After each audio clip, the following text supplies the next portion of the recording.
Every empire believed it had discovered the secret of money. Each built its own system and trusted it would last forever. But history always revealed the same truth: money changes. Yet its laws never do. Today we'll follow the traces of those invisible rules. So pour your tea or your coffee and lean back, because this story is still being written right inside your wallet. The forgotten laws of money. The laws of money aren't written in any constitution. They aren't taught in any school. But when a crisis comes, they are always remembered. Those who understood them survived. Those who forgot lost their wealth, their trust, their future. Tonight we'll rediscover those laws together. From the fading silver coins of ancient Rome to the digital games of modern central banks, and you'll see this game was never fair. Gresham's Law: when bad money drives out good. Let's begin with the first law, Gresham's Law. In the 1500s, Sir Thomas Gresham explained it to Queen Elizabeth in one simple truth: bad money drives out good. If two kinds of money circulate at the same time, one honest, the other debased, people will spend the bad one and hide the good. History proved it again and again. In Rome, silver denarii were mixed with cheaper metals, but the people weren't fools. They paid their taxes with bad coin and kept the real silver safe at home. Centuries later, medieval kings repeated the same trick. They clipped coins, replaced gold with copper, and the people once again did what they always do. They spent the fake and saved the real, because everyone knows it deep down. When value fades, trust follows, and once trust is gone, no empire, no king, no government can stand for long. Here's Law: when real money returns. But the story doesn't end there, because sometimes the rule reverses. That's what we call Thiers' Law. Named after Adolphe Thiers, a 19th century French statesman who noticed something extraordinary. He realized that during true collapse, everything flips. It's no longer bad money pushing out the good, but good money that disappears from sight. Think of Weimar Germany in the 1920s. Prices doubled every few days. A wheelbarrow full of banknotes could barely buy a loaf of bread. No one wanted paper marks anymore. People turned to dollars, to gold, to cigarettes, even to barter anything real. The same thing happened in Zimbabwe, in Venezuela, and in every nation that lived through hyperinflation. That's the essence of Thiers' Law.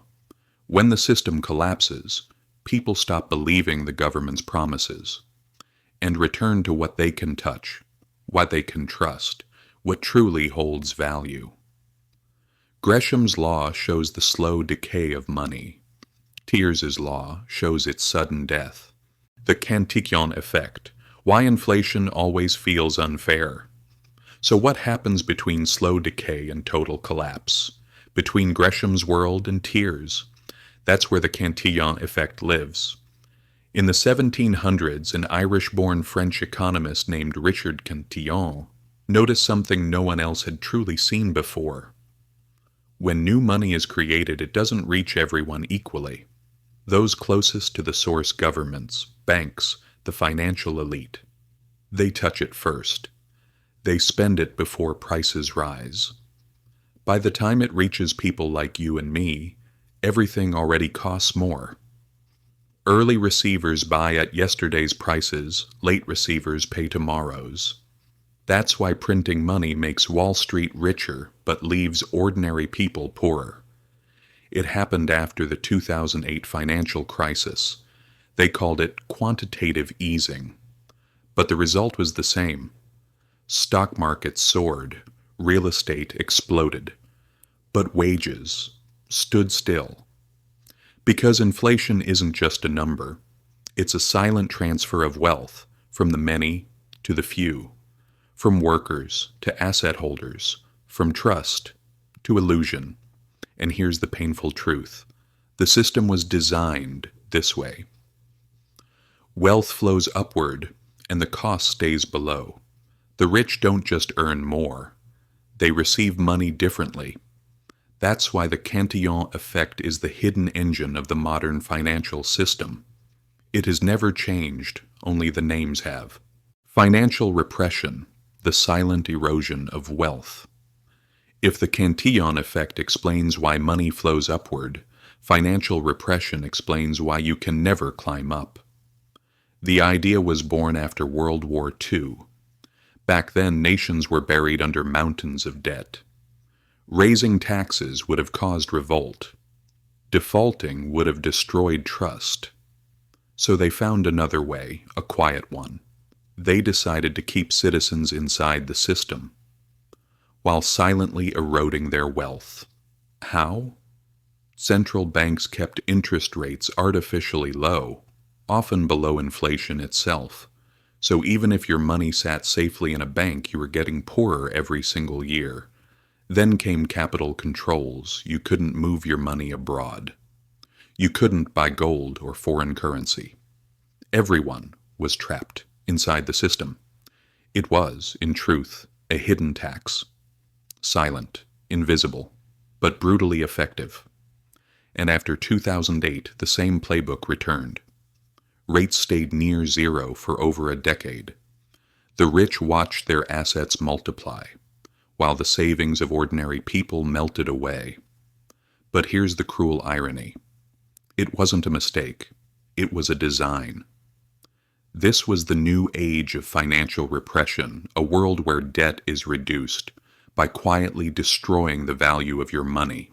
And from the government's point of view, the best part was this: most people never noticed it was happening. They only felt poorer without ever knowing why. The Triffin paradox, the reserve currency trap. But these laws don't only shape individuals, some of them rule entire empires. In the 1960s, an economist named Robert Triffin stood before the United States Congress and gave a warning. He said, "If the US dollar is to remain the world's reserve currency, America must supply the world with dollars." But there was a catch. That meant running constant trade deficits. In other words, America had to keep spending, while others kept producing. At first, it worked beautifully. The world trusted the dollar. Global trade exploded. But over time, cracks appeared. The more dollars flooded across the world, the weaker their link to gold became. And in 1971, President Richard Nixon ended the gold standard completely. From that moment on, the dollar floated freely and debt became limitless. Since then, the U.S. has run deficits without end. Production moved overseas. Debt piled higher and higher, but the power of the dollar kept the system alive. That's the Triffin paradox. A country cannot be the world's banker and protect its own economy at the same time. The reserve currency is both a crown and a curse.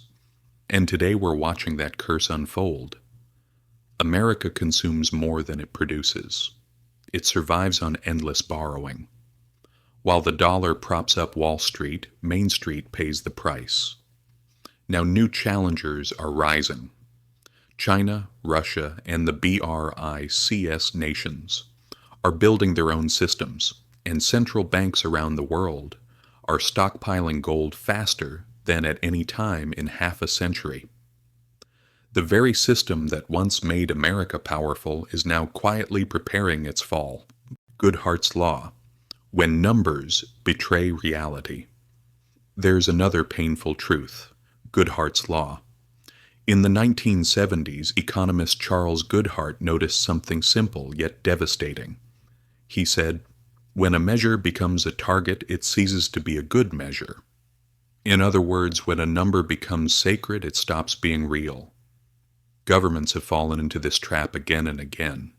2% inflation, 5% unemployment, 3% growth. These numbers were meant to describe reality, but they became the goals themselves. And once politicians decided to hit those numbers, no matter the cost, the system itself began to twist. The inflation target is the perfect example.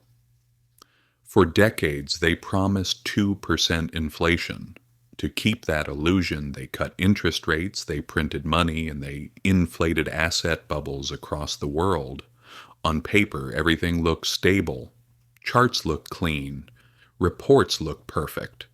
But reality told a different story. Housing prices soared. Education costs exploded. Healthcare became unaffordable. Official reports said stability. People said, we can't survive. The same happened with GDP growth. Governments borrowed more, moved production overseas, and inflated fake prosperity. All for the numbers. That's what Goodhart's law reminds us. When you start playing with numbers, you lose sight of the truth. The law of diminishing returns on debt.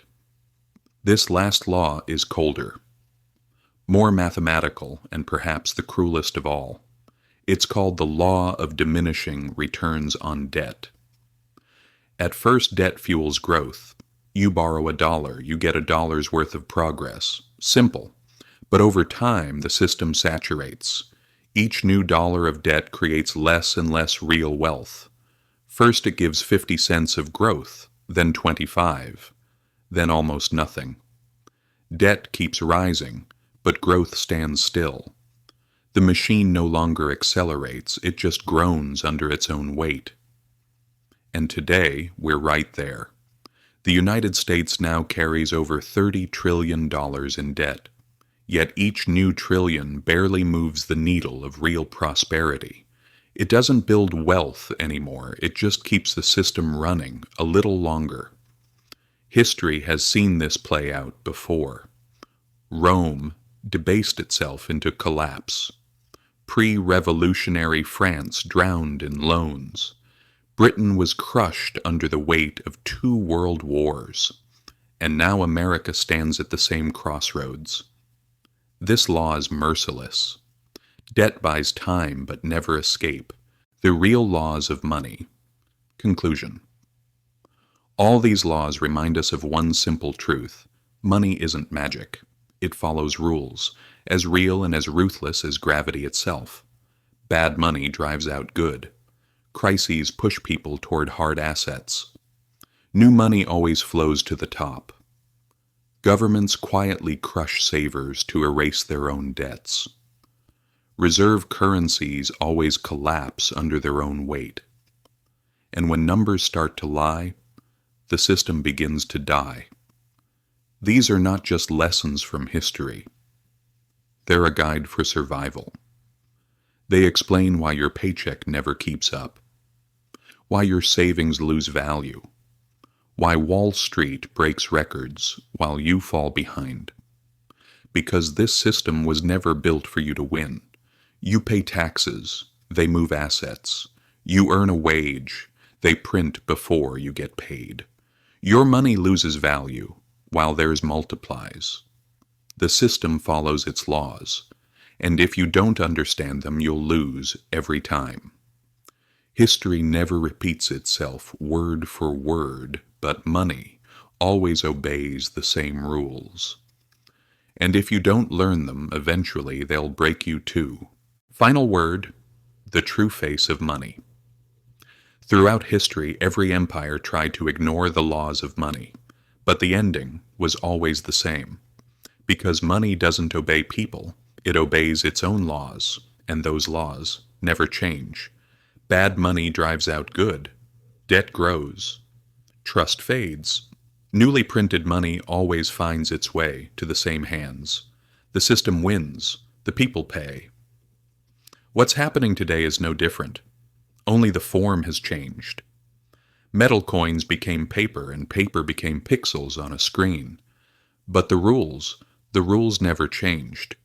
Real wealth isn't in paper, or gold, or digits. Real wealth is awareness. Because once you see how the game truly works, you stop playing it blind. If this story gave you a new way to see the world, hit like, subscribe, And remember this: true financial awareness isn't about how money works, it's about who it really works for.